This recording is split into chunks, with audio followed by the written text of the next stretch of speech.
Donald Trump has now gone on record as being against intelligence, perhaps because he doesn't have much experience with it. Classic loser Donald. Love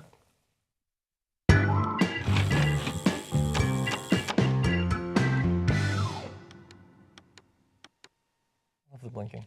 Yeah, no, he actually did say that. You're going to see the video in just a second. Speaking specifically about the U.S. use of intelligence, especially for foreign policy, Donald Trump, not a fan. Let's watch. Do you trust intelligence? Not so much from the people that have been doing it for our country. I mean, look what's happened over the last 10 years. Look what's happened over the years. I mean, it's been catastrophic. And in fact, I won't use some of the people that are sort of your standards, you know, just use them, use them, use them. Very easy to use them. But I won't use them because they've made such bad decisions. I mean, you look at Iraq, you look at the Middle East, it's a total powder keg.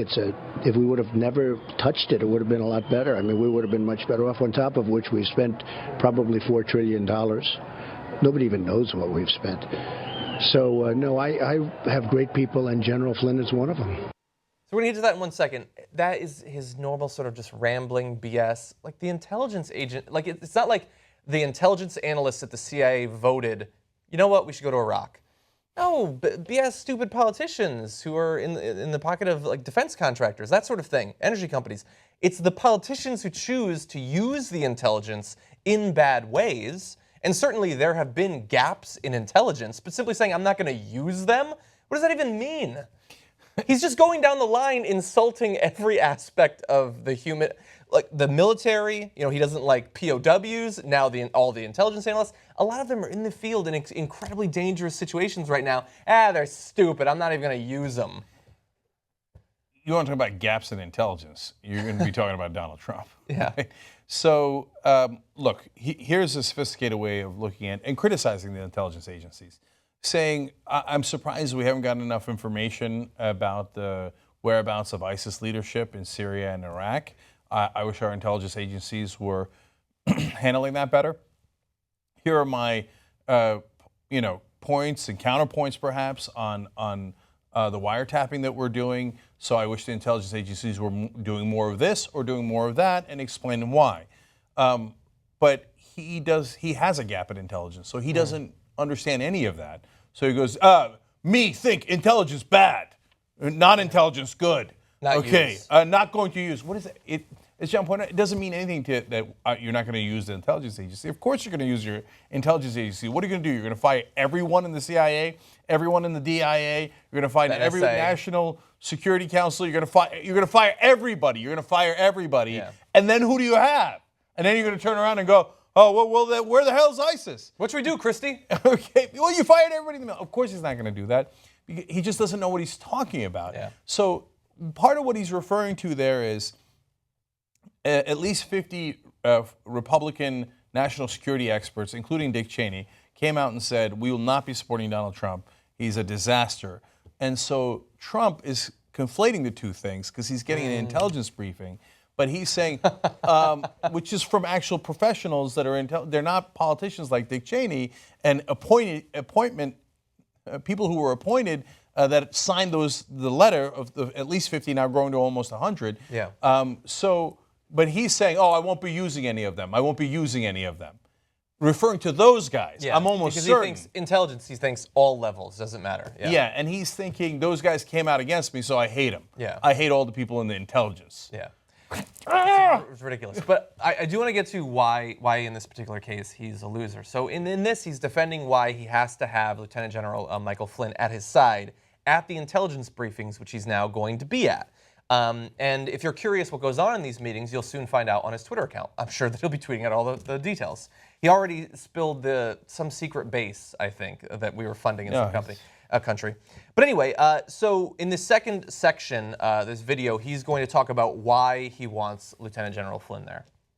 First classified briefing. Are you bringing in General Flynn, and why?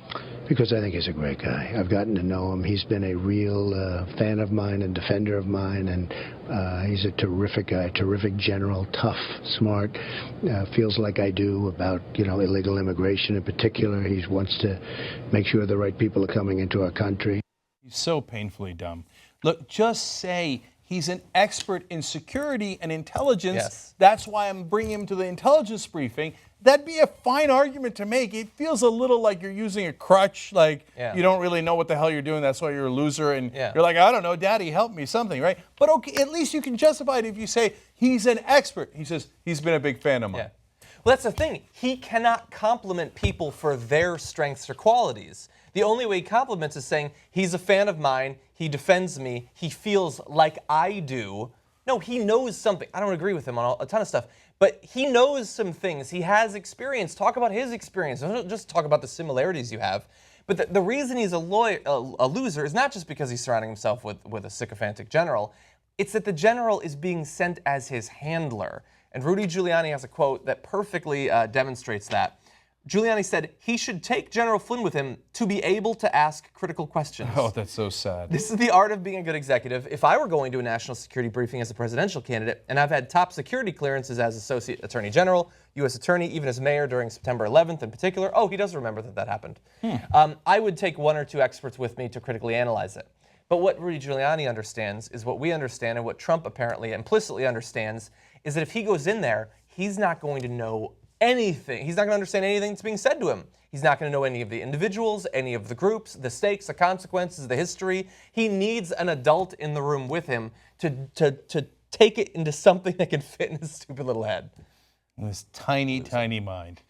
Okay, but at the end of the day, I actually am glad, as much as I totally disagree with Flynn, I'm glad that there's at least an adult in the room who's going to be able to say, it's okay, Donald. It's okay. No, these are not the intelligence people against you. No, they're just trying to tell you where the dangers are. Oh, no, don't get scared, Donald. Don't get scared. It's okay. It's okay. Yeah. He's like Lenny. You got to handle him Give carefully. him a rabbit. No, but the rabbit's his daughter. Okay, no. Okay.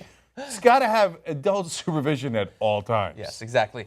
Two final thoughts or concerns. One, there's a very real chance that this information could end up going to Russia. Like, considering all the ties of his campaign with Russia and pro-Russian Ukrainian, how do we know that that information won't go back? And secondly, he said, starting like a year ago, by the time Election Day happens, by the time I'm sworn in, I'm going to know everything. I'm going to know so much it's going to make your head spin. We've passed a significant portion of all that time. He doesn't know anything that he didn't know back then. When is he going to start the learning process? Like on the last weekend? Is he going to cram for the presidency? Well, we already know because the reports out from his own staffers saying he doesn't like to read. That's why he tries to get all his news from cable news. Maybe if they did the intelligence briefings in graphic novel format. Okay. No, you know what? At least diversify his base of knowledge. Get him to start watching the Young Turks. He might learn something.